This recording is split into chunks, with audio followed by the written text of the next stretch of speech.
गुरुब्रह्म गुरुविष्णु गुरुदेव महेश्वर गुरु साक्षात परम ब्रह्म तस्मै श्री गुरभे नमः। नमस्कार। प्रतिकार सुंदर परिसर को आपण मानकु समस्त को भव्य स्वागत। आपण सहित केते लोक अछंती, आपणकर बंधु केते जण, आपण सहित अति घनिष्ठ संपर्क केते जनकर आपण एबे गणिबा आरंभ करिबे। केते कम अछंती ना अधिक अछंती? कम थांतु कि अधिक थांतु, कथाटा सेतिकिरे सरेनी, किंतु जेतिकी थांतु निजर होइकी थांतु। भिड़ दरकार नाई। जो माने तमाशा देखिबे, जो माने आमर मजाक उड़ेइबे, आमर किछि गोटे हजी गले, किछि गोटे सरी गले, कोठी गोटे पाद खसी गले, जो मानकु आमको कहिबा पई सुजोग मिली जिवो, सेमिति आपणापणिया लोड़ा नहीं, सेमिति संपर्क मानकर लोड़ा नहीं। से मनीष मानकर लोड़ा जो माने हसरे खुशी सब क्षेत्र में आम सहित थिबे, आमको केवल आम ओठरे केवल हस देखिबार पसंद रखुथिबे। सेमानकु जल्दी लाइफ रो कंप्यूटर रु डिलीट मारी दबा दरकार। जो माने आम पाखरे थिला बेले आमर मूल्य बुझंतिनी बा संपर्कर मूल्य बुझंतिनी। सेमानकर केवल मतलब थाए आम सहित संपर्क बांधिले केते लाभ करिवे, केते क्षति करिवे। निज हृदय को सब बेले हल्का फुल्का रखंतु बंधु, केबे बुड़ीबेनी। कारण जेते ओजन बढ़िबो नई रे ना सेते बुड़ी जीवो। कहा सहित एते बेसी अंतरंग हुंतुनी जोथिपाई से अंतरंगता आपण दुखर कारण पलटिव। जीवन को एमिति बुझंतु जे जीवन रो सूत्र है या जे मते कहार लोड़ा नहीं, मते समस्तंकर लोड़ा। मते वर्तमान रे बंचिबार अछि, निज पाई बंचिबार अछि, बलिले आउ कहा पाई। ए दिव्य चिंतन एबे पंजिका 20 मई 2026 विक्रम संवत 2083 सकाब्द 1948 12 बुधवार तिथि शुक्लपक्ष चतुर्दशी दिवा 11:11 पर्यंत पर पंचमी भोग हेबे। नक्षत्र आद्रा प्रातः 6:12 पर्यंत पर पुनर्वसु, उषा 4:13 पर्यंत पर पुष्या, जोग शूल दिवा 2:14 पर्यंत पर गंड। आज चंद्रमांगर अवस्थान मिथुन राशि रात 10:43 पर्यंत पर कर्कट को जीवे। सूर्योदय प्रातः 4:54 सूर्यास्त संध्या 6:11। आज जोगिनींकर बास नैऋत्ये दिवा 11:11 पर्यंत पर दक्षिण को जीवे। तेबे आजिर दिन में तुला मकर राशि व्यक्ति दिवा 11:11 पर्यंत घात तिथि, पर वृष कन्या मीन राशि व्यक्ति घात तिथि भोग हेबे। घात 12 कर्कट राशि व्यक्ति घात चंद्र कन्या राशि व्यक्ति राति 10:43 पर्यंत पर नास्ति। घात नक्षत्र कुंभ राशि व्यक्ति प्रातः 6:12 पर्यंत पर नास्ति, उषा 4:13 पर्यंत पर नास्ति। घात जोग नास्ति दिवा 2:14 पर्यंत पर कुंभ राशि व्यक्ति। तेबे शुभ मुहूर्त कहिले ब्रह्म मुहूर्त राति 3:18 उषा 4:06 पर्यंत। अभिजित मुहूर्त दिवा 11:06 दिवा 12, गोधूली मुहूर्त संध्या 5:59 संध्या 6:23। अशुभ समय राहुकाल दिवा 11:33 दिवा 1:13, गुलिका काल दिवा 9:53 दिवा 11:33, जमघंट काल प्रातः 6:34 प्रातः 8:13। ये संक्षिप्त पंजिका। एबे आसंतु जानिबा जे केउ राशि पाई केमिति कटिबो आजिर दिन।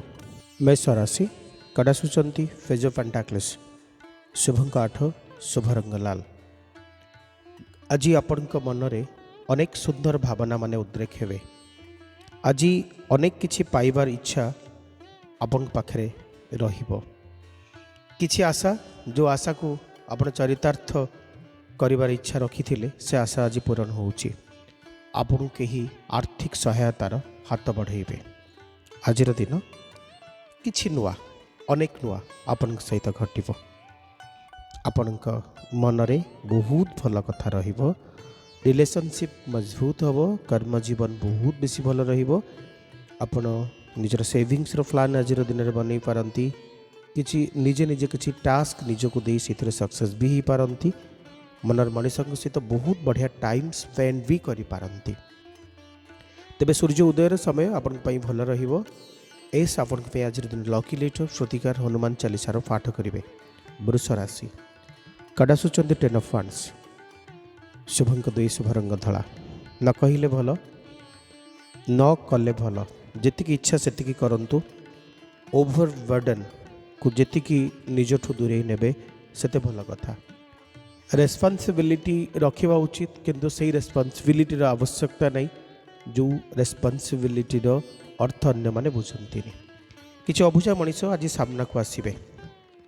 आपन को किछि लोकंकर आदेश मानिबा को पड़िबो किंतु लाभ किछि नाही। आजिर दिन में निजको परिवर्तन करंतु जेतिक आवश्यक सेतिकी करंतु। हेल्थर केयर नेबे अर्थर सुविनियोग करिवे निज मनर मनीषंकर कथा बुझा चेष्टा करेंगे। पूरा दिन आज टिके आपन मानसिक शांति भरा रहिबो। लकी लाइटर आपन बी प्रतिकार आज ओम नमः शिवाय ए मंत्र को 108 थर जपि नियंतु। मिथुन राशि काड़ा सूचंती आस ऑफ वांड्स शुभंक 5 शुभ रंग सबुज। मिथुन राशि व्यक्ति माने नुआ आशा नुआ जीवन दिग आज आपण मन को मोहित करिवो। पारिवारिक जीवन अनंत सुख को आपण भोगिबे। आजिर दिन दूरयात्रा संभव करिपारे। आर्थिक दिग को मजबूत करिवो।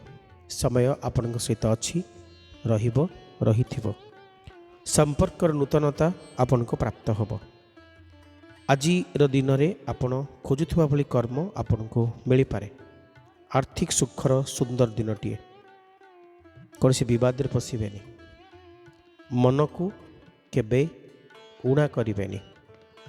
केही आपन को ईर्षा परायण ही पारंती किंतु आपण तो सफल हेबे। सूर्य उदयर समय 10टा पर्यंत समय आपण पे भल। लकी लेटर आपण पे सी आउ एस प्रतिकार बा बगलांकर स्तोत्र पाठ करिवे। जानिबा सिंह राशि व्यक्ति मान को संपर्क करे। कर्कट राशि व्यक्ति मान को संपर्क करे। कर्कट राशि व्यक्ति माने आजिर दिन में 9 ऑफ पेंटाकल्स आसुचंती आपण को पाई। बढ़िया कार्डटीए गोटे लग्जरियस लाइफ मेंटेन करेंगे। स्वाधीन चेता है कि प्रतिटी कार्य को संपादन करेंगे। संचित अर्थ को नहीं खुशी हेबे। भोगुथिबा समय को नहीं आपनकर बहुत बेसी आशा रहिबो। ये आज दिन में आपण रिजल्ट आत्मविश्वास एते बेसी बढ़ी जीवो जे आपण जहाँ इमाजिन कर नथिबे। आउ को सुंदर भावना रे आपण मोहित हेबे। तेबे आजिर दिन आपण निरवच्छिन्न अनेक परिश्रम फल आपण को दब। आजिर दिन में प्रतिटी काम अबाध भाव बाधाहीन भाव आपण करेंगे आउ सफल भी हेबे। प्रत्येक दृष्टि लाभदायक रह दिन। प्रतिकार आजिर दिन में क्लिंग बीज मंत्र जप करेंगे। लकी लेटर आपन ए पूरा दिन आपन भल रिजल्ट दब। जानिबा सिंह राशि व्यक्ति मान को संपर्क करे। काड़ा सूचंती 3 ऑफ वांड्स शुभंक 1 शुभ रंग लाल। सिंह राशि व्यक्ति माने नुआ आरंभ नुआ जीवन आरंभ। आज दिन में मन को छुई किसी नुआ काम आपण आरंभ करने को जाऊँच। क्या अपेक्षा नहीं कहार आसवा को अपेक्षा नहीं। आपण सब जानती कौन करेंगे कौन न करेंगे। आज दिन में आपण लंबा भाव विचार करी गोटे निष्कर्ष निहाती भाव पहुँचे। आसंता कालीर समय प्रातः काल समय आपण आडंबरपूर्ण हम। आपण आज दिन में अनेक भावना को पृथक करी किसी दिव्य भावना को आपण धरिकी आगु को बढ़िबे। आजिर दिन आपण अनंत आनंदर एक जीवनचर्या सहित आपण जीवन को निश्चय बांधिब। सुंदर कर्म प्रतिकार त्रिंग बीज मंत्र जप करेंगे। सकाल समय आप बहुत बेसी पावरफुल रहिबो। जानिबा कन्या राशि व्यक्ति मान को संपर्क करे। काड़ा सूचंती 6 ऑफ कप्स। ए कार्ड सब बेले इमेजिनेशन कथा कहे ड्रीम कथा कहे बहुत बेसी अतीत को फेरई निए। तो आज दिन में किसी अतीतर भावना आपण मन को समृद्ध करिवो। आपण मन आ मस्तिष्क एक सुंदर अनंत भावना भितर आपण विचरण करि पारंती। मन लाखी जगह को बुली जाक इच्छा हम। किसी मनीष जो मान को आपण भूली पार ना सहित आज दिन भेटघाट हो पारे। तेबे सुंदर कर्म जीवन सुंदर आर्थिक जीवन गोटे सुंदर भावनामय परिस्थिति भितर आज दिन आपन को आगु बढ़ा देखा जाउछंती। ଆଜିର ଦିନ ଆପଣଙ୍କୁ ଲାଗିବ ଯେମିତି ଆପଣ ଏପର୍ଯ୍ୟନ୍ତ ନିଜକୁ ବୁଝି ନାହାନ୍ତି, ଆପଣଙ୍କୁ ଅନେକ ଲୋକ ବୁଝି ନାହାନ୍ତି। ତେବେ ହେଲ୍ଥ ଭଲ ରହିବ, ବାକି ସବୁ ଭଲ କଥା। ସି ଆପଣଙ୍କ ପାଇଁ ଲକି ଲେଟର ପ୍ରତିକାର ତ୍ରିଙ୍ଗବୀଜ ମନ୍ତ୍ର ଜପ କରିବେ। ତୁଳା ରାଶିର ବ୍ୟକ୍ତିମାନେ କାର୍ଡ଼ ଆସୁଛନ୍ତି ଦ ହାଇ ପ୍ରିଏଷ୍ଟ, ଶୁଭଙ୍କ 6 ଶୁଭ ରଙ୍ଗ ଧଳା। ତେବେ ଆଜିର ଦିନ ଆପଣଙ୍କ ପାଇଁ ଗୋଟେ କ୍ଲିଅର ଭାବନା, ମାଇଣ୍ଡ ପୁରା କ୍ଲିଅର ଅଛି। କିନ୍ତୁ ଆପଣ ଆଜି ଦୁଇ ପ୍ରକାର ଲୋକଙ୍କୁ ଭେଟିବେ, କିଛି ଭଲ ଭାବନା ନେଇକି, କିଛି ଖରାପ ଭାବନା ନେଇକି ଆସୁଥିବା ମଣିଷ। ଆପଣ ଆଜି କିଛି କିଛି ଜାଗାରେ କନଫ୍ୟୁଜନ୍ ହେଇଯିବେ ଯେ କ'ଣ କରିବେ ଆଉ କ'ଣ ନ କରିବେ। ଆପଣଙ୍କ ପାଖରେ ସବୁ ଥିଲେ ମଧ୍ୟ ଆପଣ ଏପର୍ଯ୍ୟନ୍ତ ସ୍ଥିର ନିଷ୍ପତ୍ତିରେ ନାହାନ୍ତି ଯେ ଆପଣଙ୍କୁ କ'ଣ କରିବାର ଅଛି। ତେବେ ଆଜିର ଦିନ ଟିକେ ଟିକେ ଅବୁଝା ଆପଣଙ୍କ ସ୍ପର୍ଶ କରିବ, ଟିକେ ମିଷ୍ଟେରିୟସ୍ ଫିଲ୍ ହେବ। ତ ଆପଣଙ୍କ ଭିତରେ ଥିବା ଇଣ୍ଟ୍ୟୁସନ୍ ବହୁତ ବେଶୀ ମଜବୁତ ହେଇଯିବ ଆଜିର ଦିନରେ। କିନ୍ତୁ ଏହା ଅତୀତ ପାଇଁ, ଭବିଷ୍ୟତ ପାଇଁ ଭଲ କାମ କରିବ। ଆଜିର ଦିନ କିନ୍ତୁ ଟିକେ କନଫ୍ୟୁଜିଂ ଡେ ଆପଣଙ୍କ ପାଇଁ। ଭ୍ୟାଲିଡ୍ ନଲେଜ୍ ସହିତ ଆଗକୁ ବଢ଼ନ୍ତୁ।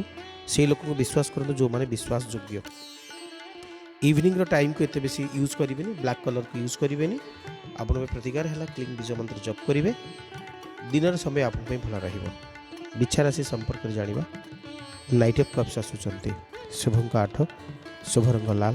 ବିଛା ରାଶିର ବ୍ୟକ୍ତିମାନେ ଆଜି ଜୀବନ ଜୀଇବାର ଏକ ଅନନ୍ତ ସୁଖ ଆପଣ ପାଇବେ। ଆପଣଙ୍କର ଲକ୍ଷ୍ୟ, ଆପଣଙ୍କ ଭିଜନ୍ ଭାରି ଷ୍ଟ୍ରଙ୍ଗ ଥିବ। ଆପଣ ନିଷ୍ପତ୍ତି ନେଇସାରିଛନ୍ତି ଯେ ଆପଣଙ୍କୁ କ'ଣ କରିବାର ଅଛି, କ'ଣ କରିବା ଦରକାର, କ'ଣ କଲେ ଆପଣଙ୍କ ପାଇଁ ଠିକ୍ ହେବ। ଆଜିର ଦିନରେ ଆପଣ ଅନେକ କିଛି ଭଲ କଥା ସହିତ ଆଗକୁ ବଢ଼ୁଛନ୍ତି। ଆଜି ଆପଣ ନିଜ ପାଇଁ ଏକ ଭଲ ଜାଗାଟିଏ ମଧ୍ୟ ତିଆରି କରୁଛନ୍ତି। ଆଜିର ଦିନ ଆପଣଙ୍କ ସହିତ ଅଛି। ଆପଣ ଯେମିତି ଭାବୁଛନ୍ତି ସେମିତି ମଣିଷମାନଙ୍କ ସହିତ ଆପଣ ଆଜିର ଦିନରେ ଯୋଡ଼ି ହେଉଛନ୍ତି। ଆପଣଙ୍କ ଭିତରେ ଗୋଟେ ବଢ଼ିଆ ସୃଜନାତ୍ମକ ଦିଗଟିଏ ମଜବୁତ ହେଉଛି। ଆପଣଙ୍କ ଭିଜନ୍, ଲକ୍ଷ୍ୟ ବହୁତ ଷ୍ଟ୍ରଙ୍ଗ ହେଇଛି। ଲାଇଫ୍ର ଚାର୍ମ ଆପଣ ଫିଲ୍ କରୁଛନ୍ତି। ଲକି ଲେଟର ଆପଣଙ୍କ ପାଇଁ ଆଜି ଇଭିନିଂର ସମୟ ଭାରି ଭଲ। ପ୍ରତିକାର କ୍ଲିଂ ବୀଜ ମନ୍ତ୍ର ଜପ କରିବେ। ଜାଣିବା ଧନୁରାଶିର ବ୍ୟକ୍ତିମାନଙ୍କ ସମ୍ପର୍କରେ। 8 ଅଫ୍ ପେଣ୍ଟାକଲ୍ସ, ଶୁଭଙ୍କ 3, ଶୁଭ ରଙ୍ଗ ହଳଦିଆ। ଧନୁରାଶିର ବ୍ୟକ୍ତିମାନେ ଆଜି ନିଘା ନାହିଁ, କୁଆଡ଼କୁ ଦୃଷ୍ଟି ନାହିଁ। ନିଜ କାମରେ ମତଲବ, ମୋତେ ମୋ କାମକୁ ଠିକ୍ ଭାବରେ କରିବାର ଅଛି। ଯେତିକି କରିବା କଥା ତାଠୁ ବହୁତ ବେଶୀ କରିସାରିଲେଣି ଆପଣ। ଆଜିର ଦିନ ଆପଣଙ୍କୁ ରୋକିବାକୁ ଟୋକିବାକୁ କେହି ନାହାନ୍ତି। ଆଜିର ଦିନରେ ଆପଣ ସଫଳ ହେବେ, ନିଶ୍ଚୟ ସଫଳ ହେବେ। ଆପଣଙ୍କ ସଫଳତାରେ ଆଉ କାହାର ହାତ ନାହିଁ, ଆପଣ ନିଜ ହାତ ଅଛି। ତେବେ ଆଜି ସମ୍ପର୍କର ଟିକେ ମୂଲ୍ୟ ବୁଝିବା ଦରକାର। ଯେମିତି ଲାଗିବ ଆପଣଙ୍କ ଜୀବନସାଥୀକୁ ଯେ ଆପଣ ତାଙ୍କୁ ଟାଇମ୍ ଦିଅନ୍ତିନି, ଆପଣ ତାକୁ ବୁଝନ୍ତିନି, ଆପଣ ଖାଲି ଅର୍ଥର ମୂଲ୍ୟ ବୁଝନ୍ତି। ତେବେ କର୍ମ ଜୀବନଟା ବହୁତ ବେଶୀ ଭଲ ଥିଲାବେଳେ ସମ୍ପର୍କରେ ଟିକେ ଖଟକାପଣ ଫିଲ୍ କରିପାରନ୍ତି। ବିଦ୍ୟାର୍ଥୀମାନେ ବହୁତ ବେଶୀ ଭଲ କରିବେ। ଆଜିର ଦିନରେ ଆପଣଙ୍କ କାର୍ଯ୍ୟ ଦକ୍ଷତା ବହୁତ ବେଶୀ ବଢ଼ିଯିବ। ଆପଣ ବହୁତ ବେଶୀ ପ୍ରଶଂସିତ ହେବେ। ପୁରା ଦିନ ଆପଣଙ୍କ ପାଇଁ ଏନର୍ଜେଟିକ୍ ରହିବ। ଆପଣଙ୍କ ପାଇଁ ଲକି ଲେଟର ହନୁମାନ ଚାଳିଶାର ପାଠ କରିବେ। ତେବେ ମକର ରାଶି କାର୍ଡ଼ ଆସୁଛନ୍ତି 10 ଅଫ୍ କପ୍ସ, ଶୁଭଙ୍କ 9, ଶୁଭ ରଙ୍ଗ କଫି କଲର୍ ବଟ୍ କ୍ରସ୍। ଆଜିର ଦିନ ଇମୋସନ୍ ହଜିବାର ଦିନ, ସମ୍ପର୍କ ଭାଙ୍ଗିବାର ଦିନ। ଆଜିର ଦିନରେ ଆପଣ ରୁକ୍ଷ ହେବେନି, ରିଉଡନେସ୍ ଆପଣଙ୍କ ଭିତରେ ରଖିବେନି। ଫ୍ୟାମିଲିକୁ ଏକାଠି ବଣ୍ଡିଂରେ ରଖିବାକୁ ଚେଷ୍ଟା କରନ୍ତୁ। ଆପଣ ଯେଉଁମାନଙ୍କ ସହିତ ମିଶୁଛନ୍ତି ଅନ୍ତଃକରଣର ଭଲ ପାଇବା ସେମାନଙ୍କଠୁ ଆପଣଙ୍କୁ ଫିଲ୍ କରିବାକୁ ପଡ଼ିବ। ଆଜିର ଦିନରେ ଆପଣ ଏତେ ବେଶୀ କୃପଣ ହେବେନି। ଯଦି କାହାକୁ କିଛି ଦେବାର ଅଛି, କେହି କିଛି ଚାହୁଁଛନ୍ତି, ଯଦି ଆପଣ ଦେଇପାରିବେ ତ ଆପଣ ଦିଅନ୍ତୁ। ଆଜିର ଦିନରେ ଆପଣ ଖାଇବାଟା ଅନ୍ୟମାନଙ୍କ ରୁଚିରେ ଖାଇଲେ ଭାରି ଭଲ କଥା, କାରଣ ଖାଦ୍ୟ ପାଇଁ ହୁଏତ କିଛି ମନୋମାଳିନ୍ୟ ଦେଖା ଦେଇପାରେ। ଆପଣ ପୃଥକ ହୁଅନ୍ତୁନି, ଅନ୍ୟମାନଙ୍କ ସହିତ ମିଶିକିରି ଚାଲନ୍ତୁ। ଆଜି ରାଧାକୃଷ୍ଣଙ୍କୁ ନିହାତି ତୁଳସୀ ଦେବେ। ଡେର ଟାଇମ୍ ଆପଣଙ୍କ ପାଇଁ ଭଲ ନୁହେଁ। 11ଟାରୁ 2ଟାର ସମୟ। ପ୍ରତିକାର ଯାହା କହିଛି ସେଟା ପାଳନ କରିବେ। କୁମ୍ଭ ରାଶି କାର୍ଡ଼ ଆସୁଛନ୍ତି ଆପଣଙ୍କ ପାଇଁ ଜଜମେଣ୍ଟ, ଶୁଭଙ୍କ 9, ଶୁଭ ରଙ୍ଗ କଫି କଲର୍। ରିଭର୍ସ ହେଲା ଭଳି ଲାଗିବ, ବହୁତ ବଡ଼ ବିପଦ ଟଳିଯିବ। ନ ହେବା କଥା ଆପଣଙ୍କ ସହିତ ପଜିଟିଭଲି ଘଟିବ। ଆଜିର ଦିନ ଆପଣଙ୍କର ହନେଷ୍ଟି ପାଇଁ ଆପଣଙ୍କୁ ରିୱାର୍ଡ଼ ମିଳିବ। ଆର୍ଥିକ ଦିଗ ମଜବୁତ ହେବ। ସମ୍ପର୍କର ମିଠାପଣ ଆପଣ ଫିଲ୍ କରିବେ। ମାନ ସମ୍ମାନର ସୁନ୍ଦର ଦିନଟିଏ, ଆର୍ଥିକ ସୁଖବୋଧର ସୁନ୍ଦର ଦିନଟିଏ, ଇଚ୍ଛାକୁ ତୃପ୍ତି କରିବାର ସୁନ୍ଦର ଦିନଟିଏ। ଆଜିର ଦିନ ଆପଣଙ୍କ ପାଇଁ ସମ୍ପର୍କର ଚୌହଦିକୁ ବହୁତ ବେଶୀ ମଜବୁତ କରିବ। ସମୟ ସହିତ ଆପଣ ନିଜକୁ ବହୁତ ବେଶୀ ବଦଳାଇ ଦେଇପାରନ୍ତି। ଆର୍ଥିକ ଜୀବନ ଆପଣଙ୍କର ବହୁତ ବେଶୀ ଭଲ ରହିବ। ପ୍ରତିକାର କ୍ଲିଂ ବୀଜ ମନ୍ତ୍ର ଜପ କରିବେ। ଅନ୍ତିମ ରାଶି ମୀନ ରାଶି ସମ୍ପର୍କରେ ଜାଣିବା। 8 ଅଫ୍ କପ୍ସ ଶୁଭଙ୍କ 3 ଶୁଭରଙ୍ଗ ହଳଦିଆ। ଆଜି ସମସ୍ତଙ୍କ ସହିତ ମିଶିକିରି ଟିକେ ଚଳିବେ, ରାଗିବେନି, କ୍ରୋଧ କରିବେନି। ଯଦି କେହି ବୁଝଉଛି ବୁଝିଯାଆନ୍ତୁ, ଅବୁଝା ହୁଅନ୍ତୁନି। ନିଜ ହୃଦୟକୁ ନିଷ୍ଠୁର କରନ୍ତୁନି, ନିର୍ଦୟ ହୁଅନ୍ତୁନି। କଠିନ ହୃଦୟକୁ ଟିକେ ତରଳ କରିବାକୁ ପଡ଼ିବ। କିଛି ଲୋକ ଆପଣଙ୍କୁ ଅଦରକାରୀ ଭାବିପାରନ୍ତି। କିଛି ଲୋକ ଏମିତି ବି କହିପାରନ୍ତି ଯେ ଆପଣଙ୍କ ସହିତ ବସିକି ଉଠିକି ତାଙ୍କର କିଛି ଲାଭ ନାହିଁ, ଏମିତି ବି କହିପାରନ୍ତି। ତେଣୁକରି ଆପଣ এই ସବୁକୁ ଆଭଏଡ଼ କରି ଆଗକୁ ବଢ଼ିବେ। ଆଜିର ଦିନରେ ଆପଣ ଯେତେ ଚୁପ୍ ରହିବେ ସେତେ ଭଲ। ନୀରବ ଦ୍ରଷ୍ଟା ସାଜିବେ, ନୀରବରେ ନୀରବରେ ଉତ୍ତର ଦେବେ। ଆଜି ପାଟିକୁ ଚୁପ୍ ରଖନ୍ତୁ, ତାହା ଆପଣଙ୍କ ପାଇଁ ଭଲ ରହିବ। ଆଜିର ଦିନରେ ଆଧ୍ୟାତ୍ମିକବାଦୀ ହେବା ନିହାତି ଦରକାର। ତେବେ ପ୍ରତିକାର ବେଦୋକ୍ତ ସ୍ତୋତ୍ର ବା ଭାଗବତର କିଛି ମନ୍ତ୍ରକୁ ପଢ଼ିବା ଦରକାର। ତ୍ରିଂ ବୀଜ ମନ୍ତ୍ର ଜପ କରିବେ। ନାଇଟ୍ ବା ଇଭିନିଂର ଟାଇମ୍କୁ ନିଜ ରିଲେସନସିପ୍ ରିଲେଟେଡ୍ ମେଣ୍ଟେନ୍ କରିବେନି। ନିଜର ବିଶେଷ ଉପାୟରେ ଯେଉଁ କଥାଟି ପ୍ରାୟ ସମୟରେ ଆପଣ ଶୁଣନ୍ତି ସେହି ସମ୍ପର୍କରେ ଟିକେ କ୍ଲାରିଫିକେସନ୍ ମୁଁ ଦେବି। କୁହାଯାଏ ଯେ ଏଇ କଥାଟି କଲେ ପ୍ରାୟ ବହୁତ ଜଲ୍ଦି ଆପଣ ଯେଉଁ ଇଚ୍ଛାଟି ରଖିଥାନ୍ତି ସେ ଇଚ୍ଛା କୁଆଡ଼େ ପୂର୍ଣ୍ଣ ହୋଇଯାଏ, ସତରେ ପୂର୍ଣ୍ଣ ହୁଏ। ବହୁତ ଲୋକଙ୍କର ଏ ଅନୁଭବ ଅଛି। କ'ଣ କରିବେ? କୌଣସି ସୋମବାର ଦିନ ମନ୍ଦିର ଯିବେ। ଅନ୍ୟ ଦିନ ଗଲେ ଚଳିବ, ସୋମବାରକୁ ବେଶୀ ଆମେ ଟିକେ ମାନେ, ସେଦିନଟାକୁ ବେଶୀ ଶିବଙ୍କ ପାଇଁ ଶୁଭ ବୋଲି ମାନେ। ଆପଣ ଯିବେ ଶିବ ମନ୍ଦିରକୁ, ସାଥିରେ 21ଟି ଚାଉଳ କଞ୍ଚା ଧାନରୁ ବାହାର କରି ନେବେ।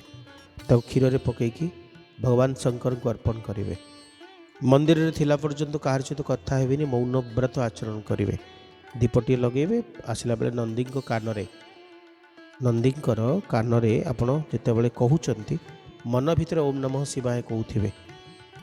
ନନ୍ଦୀଙ୍କର ଗୋଟିଏ କାନରେ ହାତ ଦେବେ, ଆଉ ଗୋଟିଏ କାନରେ କହିବେ।